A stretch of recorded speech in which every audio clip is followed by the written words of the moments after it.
una naalang ko'y gamay ng share. Abot bitaw aning mahimotang mapasalamaton ba sa kanibitaw sa mga butang na moabot nato. Nakoy i-story ninyo. Nahitabo ni sa among pamilya, gitawag ni siya Mosimo Sandal Story. Sandal ba? Istorya sa sandal. Si mama, nipalit og sandal. Naa siya napalit na sandal. Para ni Doel, o ni Aner, o ni Michael, magluto tolo, siguro ito nipalit na sandal. Tinangingon ni mama ato, katong nga sandal, 69 pesos. 69 pesos. Mosimo ang brand. Ang naitabuan ni Rod, isuot nilang Aner, na-observe na ko itong sandala, ginabilin-bilin lang sa gawas, ginapainitan, malapok-lapukan. Bisan asa lang nila gibutang ba si Michael? Wala kasi sila ipakialam bitaw kay suot nila. Ganahan, dali pa sila gipalitan silang mama kay Juan, sandal, suot nila. Bisan asa lang nila, wala ko napalitan sila lang. Bisan asa nila gibutang sa gawas, siya may naginitan, may bahugaw, malapok-lapukan. Ilang una-una ito? 69 pesos.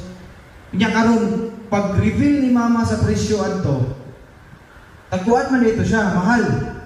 Tag 379. Dili man dito siya baratuhon kay nga sandal. Kabalo pa mo ato nagsunsukad atong nakabalo sila nga mahal-mahal dito.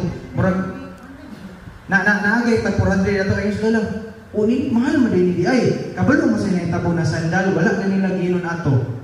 Ilahan nang giampingan, ilahan nang gitarang brass, ilahan nang giampingan, wala na lagi panipitan, wala na lagi palapukan.